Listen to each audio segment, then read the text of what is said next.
Hey everyone, welcome back. Today I am going to walk you through the real difference between Docker bind mounts and Docker volumes. And you know why this matters?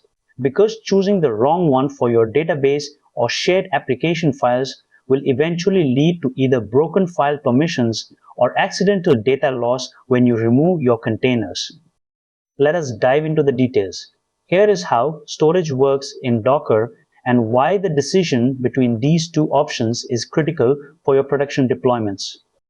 Specifically, we will cover the technical definition of Docker volumes and bind mounts, look at a side-by-side architectural comparison, discuss performance and security benchmarks, and finish with a clear decision framework for your production environments.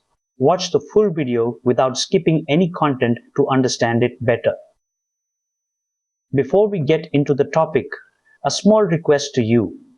I have already uploaded many technical videos on different technologies and tools. We share more knowledgeable content every day. So if you are interested in learning and want to improve your skills, make sure you have subscribed to our channel and joined our WhatsApp community. The join link is available in the description, or scan the QR code shown on the screen. Let us get started. So what is a Docker volume exactly? It is a storage mechanism managed entirely by the Docker engine. Think of it like a dedicated parking garage built specifically for your containers. It exists outside the regular file system, and Docker handles every aspect of its lifecycle, including backups and migrations. Because Docker manages it, the data is isolated from the host machine's sensitive system directories, which is exactly why it is the preferred choice for database storage. Now, what is a bind mount? It is a direct link between a specific folder on your host machine and a folder inside your container. Imagine it as a literal doorway cut through the wall of your office building into a specific room outside. Whatever happens to the files on the host reflects instantly inside the container. This is extremely powerful for development, but it depends on the host machine's directory structure, which makes it less portable than a volume. Here is the architectural difference. Volumes are managed by the Docker engine inside its own internal storage area. Bind mounts map an explicit path you choose on your host machine directly into the container. This distinction is the key to understanding why they behave so differently regarding permissions and portability. Let us see how you deploy a volume. We start by creating a named volume using the volume create command. Then we pass the volume name to the run command using the -v flag. This tells Docker to map the volume PG data to the internal Postgres data directory.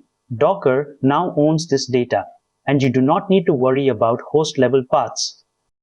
The output shows the name of the volume and the unique container ID. If you inspect the container now, you will see the volume is mounted correctly. This setup is safe and persistent across container restarts. Now, let us use a bind mount for the same task. Here, we specify a full absolute path on the host, such as home Ubuntu app config. We mount this directly to the ngx HTML directory. This is how you would sync local code changes into a container instantly. Notice how we provide the full path on the host instead of a volume name.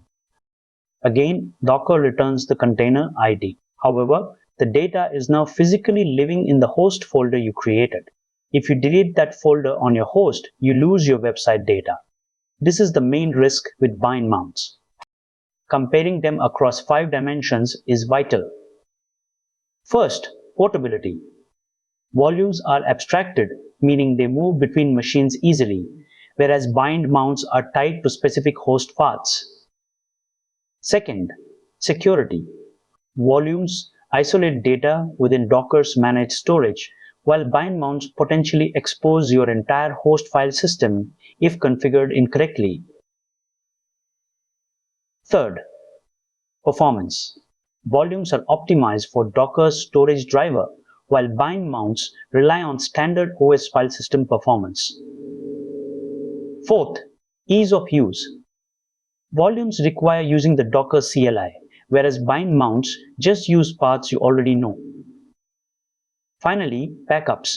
Volumes are much easier to back up using native Docker commands, while bind mounts require manual file copying. So, when should you use each? Use volumes for all database storage and production persistence because they are reliable and managed by the engine. Volumes are also the best choice when you need to share data between multiple containers in a cluster. Conversely, use bind mounts for local development because they allow live code reloading.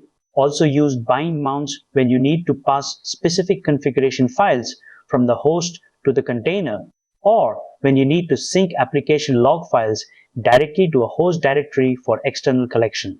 Use these criteria to decide if this tool is right for your situation. Let us talk about mistakes. The most common mistake is mounting host directories that do not exist, which causes Docker to create them with root permissions. Another major issue is ignoring file permissions, where the container user cannot write to the host directory.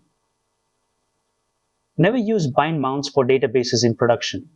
If the path changes, your data is effectively lost. Avoid hard-coding absolute paths in your CI/CD pipelines, as they will fail when moving between different build servers. And finally, be very careful not to mount sensitive host files, like system configuration, as it exposes your host to the container. Think about this real-world scenario. A logistics tracking platform serving 5 million requests per day migrated from bind mounts to Docker volumes for their Postgres database. They previously faced constant permission errors when developers ran the same containers locally because of differences in local usernames. By switching to managed volumes, they eliminated these errors across all environments, reducing their deployment debugging time by 40%. This shows why managed storage is almost always the right call for production data.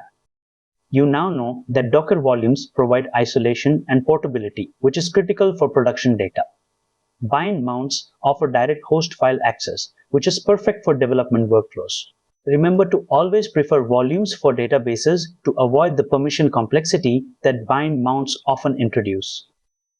Use bind mounts sparingly, mainly for configuration injection or log syncing. Lastly, always keep in mind that your host security depends on strictly limiting container access to only the necessary host paths. I believe this video will definitely be a useful video. If you like the video, please do like and hype the video. Also share it with your friends and groups. It may be useful to somebody else. If you have any doubts or any requests, please let me know in the comments.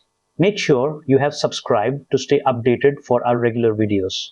Join our WhatsApp community using the link in the description because we share more knowledgeable content every day. Thank you for watching. See you soon in the next video.